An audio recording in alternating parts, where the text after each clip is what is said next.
The ఎస్పోర్ news టీవీకి స్వాగతం. గుంటూరు నగరం గుజ్జనగొండలో నిమ్మల కళ్యాణ మండపంలో గుంటూరు జిల్లా విశ్వబ్రాహ్మణ సంఘం ఆధ్వర్యంలో గుంటూరు పశ్చిమ నియోజకవర్గ శాసనసభ్యులు మరియు టీడీపీ పొలిట్ బ్యూరో సభ్యురాలు గల్లా మాధవి చేతుల మీదుగా విశ్వబ్రాహ్మణ విద్యార్థులకు ఉచిత పుస్తకాల పంపిణీ ఘనంగా జరిగింది. ఈ సందర్భంగా ఎమ్మెల్యే గల్లా మాధవి మాట్లాడుతూ ఈ విధంగా పిల్లలకు ఉచిత పుస్తకాలు పంపిణీ చేయడం చాలా ఆనందంగా ఉంది అని, సంఘ సభ్యులు తనను కూడా సంఘంలో సభ్యురాలుగా చేయడం ఆనందంగా ఉంది అని సంఘ సభ్యులందరికీ కృతజ్ఞతలు తెలియజేశారు. పిల్లలందరికీ కూడా పేద విద్యార్థులకు ముఖ్యంగా వారికి పుస్తక పంపిణీ కార్యక్రమాన్ని చేపట్టడం జరిగింది. ఎంతో అద్భుతమైన కార్యక్రమం. ఎందుకంటే విద్యా బుద్ధులు నేర్పించడం సమాజం యొక్క బాధ్యత కూడా సమాజం యొక్క బాధ్యతగా కూడా ఉంటున్న క్రమంలో అందులో భాగంగా పంపిణీ చేస్తున్న ఈ పుస్తకాలు పిల్లల్ని ఒక మంచి ఆలోచనాత్మకంగా రూపుదిద్దేలాగా ఉపయోగపడే కార్యక్రమాలు ఇవన్నీ. ఇలాంటి కార్యక్రమాలకు కూడుకున్న పెద్దలందరికీ కూడా నిజంగా కృతజ్ఞతలు చెప్తూ ఈ కార్యక్రమంలో భాగస్వామ్యం అయ్యేలాగా నన్ను చేసినందుకు నాగేశ్వరరావు గారికి ప్రత్యేకమైన కృతజ్ఞతలు చెప్తూ సంఘం పెద్దలందరికీ కూడా పేరు కృతజ్ఞతలు చెప్తూ నా సోదరి మళ్ళీ అందరూ విచ్చేసి ఈ రోజు నన్ను ఆశీర్వదించి తమ ఆడపడుచుగా ఈ రోజు నాకు సారా చీరని అందించడం కూడా నాకు సమర్పించడం అని ఇంతటి ప్రేమాభిమానాల్ని కనపరుస్తున్న నా సోదరుమణులకు అందరికీ కూడా రానున్న రోజుల్లో వారికి చేపట్టే కార్యక్రమాలు ఏమున్నా కూడా వాళ్ళకి అండగా నిలుస్తానని కూడా చెప్పడం జరిగింది.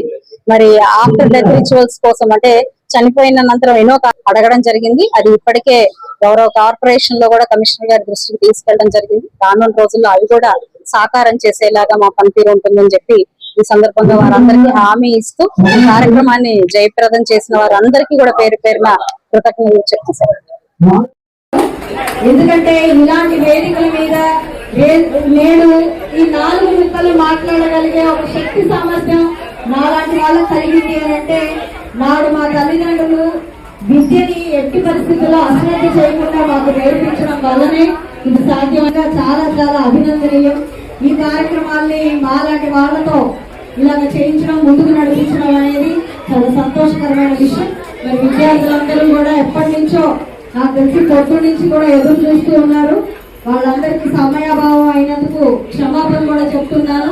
మీరు మీ జీవితంలో పాటించాల్సిన ముఖ్య డిసిప్లిన్ ఏంటంటే టైం మేనేజ్మెంట్ మాత్రమే. ఈ రోజు లేట్ గా వచ్చి నేను మీకు శుభబోధన చేస్తున్నందుకు మరోలా అనుకోకండి. ఎందుకంటే ఈ రోజు నేనున్న పరిస్థితి ఇచ్చిన సమయానికి రాలేని పరిస్థితిలో ఇలాంటి స్టేజ్ మీద వచ్చే స్థాయికి మీరు చేరుకుంటారు. అప్పుడు సమయాభావం అయినా కూడా ఎంత గొప్ప వాళ్ళైనా కూడా దాన్ని హర్షించే ఒక విధానం కూడా ఉంటుంది. కాబట్టి ముఖ్యంగా పిల్లలందరూ మంచి సంస్కారం నేర్చుకోండి. ఎంత ఉన్నత శిఖరాలకు మీరు అధిరోహించిన దేశ విదేశాలని మీరు పర్యటించినప్పటికీ కూడా మన భూమి, మన తల్లిదండ్రులు, మన చుట్టాలు, మన బంధువర్గం, మనం ఉంటున్న సమాజాన్ని ఎప్పుడు గౌరవిస్తూ గుర్తు పెట్టుకుంటూ వాటికి మనం ఏం చేయొచ్చో ఆలోచిస్తూ ముందుకు వెళ్ళాలి. ఈ విద్య దానికే ఉపయోగపడాలి. అదేవిధంగా మనకున్న అద్భుతమైన మరొక గొప్ప విషయం ఏంటంటే మనకున్న వృత్తి విద్యలు. మన బీసీలకు ఉన్న ఒక గొప్ప అదృష్టం ఏంటంటే మన వృత్తి విద్యలు. నేడు ఆ వృత్తి విద్యల్ని చులకనగానో తక్కువగానో వాటికి ఆదరణ లేదనో విస్మరించే పరిస్థితి ప్రయత్నం ఎట్టి పరిస్థితుల్లో మన భావితరం చేయకూడదు అని నేను భావిస్తున్నాను. అమెరికాలో సిఇఓలుగా ఉన్నప్పటికీ మనం పలానా వడ్రంగి, పలానా కంసలి, పలానా చాకలి, పలానా బంగళి అని చెప్పుకోవడంలో సిగ్గుపడద్దు. ఎట్టి పరిస్థితుల్లో అది మనం గుర్తించు. ఆ కులం నుంచి వచ్చిన వాళ్ళమే. అలాంటి పనిలో నుంచి మనం ఈ మాంసాన్ని, మనం ఈ దేహాన్ని ఉద్ధరించుకున్న వాళ్ళమే. కాబట్టి దాన్ని విస్మరిస్తే ఖచ్చితంగా మనం మనకే ద్రోహం చేసుకుంటే దానివల్ల మన సమాజంలో గొప్పవారుగా మాత్రం ఎట్టి పరిస్థితుల్లో వెళ్ళే అవకాశం ఉండదు. మీరు ఎలాంటి ఉన్నత విద్యల్ని అధిరోహించినప్పటికీ కూడా మనం మన కుల వృత్తుల మీద ఎట్టి పరిస్థితుల్లో గౌరవ మర్యాదలు ఉంచుకోవాలి. కొంత పరిస్థితుల్లో ఉన్నవాళ్ళు ఎంతో గర్వంగా ఉండాలి. అందుకని కుల వృత్తుల్లో ఉన్న వాళ్ళు ఎప్పుడు కూడా తక్కువ చేసుకోకూడదు. మనం తక్కువ ఎట్టి పరిస్థితుల్లో చేసుకోకూడదు. అలాగా మనకి గుర్తింపు, గౌరవం ఇచ్చే సమాజానికే మనం సపోర్ట్ చేయాలి అని చెప్పి ఈ సందర్భంగా నేను చెప్తూ, మనం ఈ సమాజంలో నుంచి ఎంతో తీసుకున్నాం. ఈ సమాజానికి మరింత అందిద్దాం. ఎక్కడా కూడా మన స్థితిగతులు మనల్ని గర్వంలో ముంచేయకుండా మనం పైకి వస్తే అదే నిజమైన సక్సెస్ గా నేను భావిస్తున్నాను. ఇప్పుడున్న ప్రతి విద్యార్థి ఇవన్నీ మనసులో పెట్టుకొని ముందుకు వెళ్ళి ఉన్నత విద్యని అధిరోహించి ఇలాగా ఒక కార్యక్రమం జరుగుతుంది అని అంటే రేపు మీరు కనబరుస్తున్న ప్రతిభ బయటికి రావాలి. ఒక కార్యక్రమం సేవ పిల్లలకి ఇది ఇవ్వాలి అని ఒక ఆలోచన కలుగుతుంది అని అంటే పిల్లలు చదువుకుంటున్నారు కాబట్టి కలుగుతుంది. ఇలాంటి సేవా కార్యక్రమాలు మరిన్ని ముందుకు వెళ్ళాలి అని అంటే మీరు తీసుకుంటున్న ఈ యొక్క సేవ వల్ల దీని పట్ల మీరు పొందుతున్న ఒక ఉపయోగం వల్ల మీరు సమాజానికి ఒక ఉపయోగంగా మారినప్పుడు ఖచ్చితంగా ఇలాంటి వాళ్ళు ఎందరో సొసైటీలోంచి బయటకు వస్తారు, మనకు చేయూతను అందిస్తారు. ఎంత ఉన్నత విద్యని అధిరోహించాలన్నా నేడు గుర్తుపెట్టుకోండి, కులం కానీ ఇంకా జరుగుతూనే ఉంది ఈ సొసైటీలో. మరి ధర్మం 3 పాదాల మీద పోయి ఒక పాదం మీద నడుస్తున్నప్పటికీ ఆ ఒక్క పాదంలో ఇలాంటి గొప్ప వ్యక్తులందరూ ఉన్నారు కాబట్టి మీరు గుర్తుపెట్టుకోవాలి. మనకు ఎలాంటి భోగాలలో ఆ బ్రహ్మయ్య తండ్రి ఆశీర్వాదం మన అందరి మీద ఉంది. కాబట్టి నిరంతరం ఇదే మంచి కార్యక్రమాలతో, మంచి పనులతో, మంచి ఉద్దేశాలతో, మంచి మనస్తత్వంతో ఈ సమాజంలో మనందరం ముందుకు వెళ్దామని చెప్పి మరొకసారి అందరికీ పిలుపునిస్తూ ఈ సమయాన్ని ఇంతసేపు ఓపికగా కూర్చుని నా కోసం ఎదురు చూస్తూ నిజంగా కార్యక్రమం కోసం ఎదురు చూస్తున్న మీ అందరికీ మరొకసారి కృతజ్ఞతలు చెప్తూ ఈ కార్యక్రమాన్ని ఇంత అద్భుతంగా మలచిన పెద్దలందరికీ మరొకసారి పేరు పేరున నమస్కరిస్తూ సెలవు.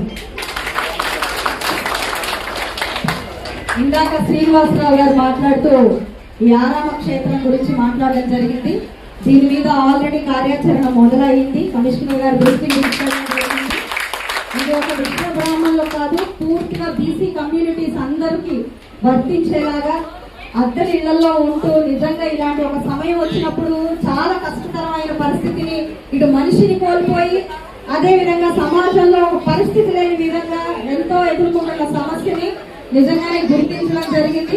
రానున్న రోజుల్లో కూడా ఈ యొక్క దగ్గర ఒక రూమ్ లో లేకపోతే 2 రూమ్స్ లో అవసరమైన విధానాన్ని బట్టి రూపకల్పన చేసి మనకి సౌకర్యవంతంగా ఈ ఆఫ్టర్ డెత్ రిచువల్ కూడా రెడీ చేస్తున్నాం.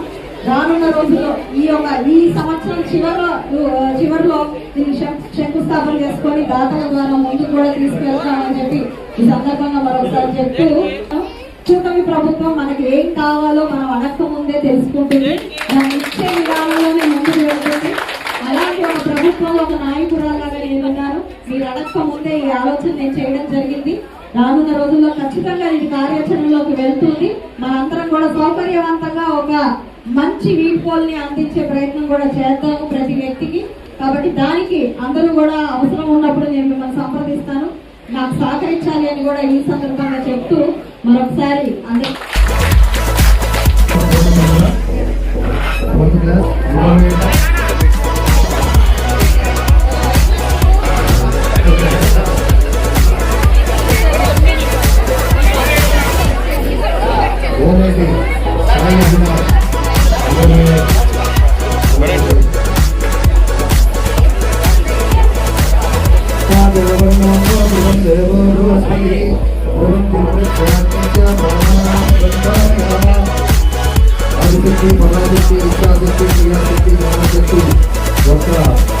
చెట్టులు అందించుకొని తల్లి వనంలో ఎక్కువ వ్యవసాయ జరగాలని మనస్ఫూర్తిగా కోరుకుంటూ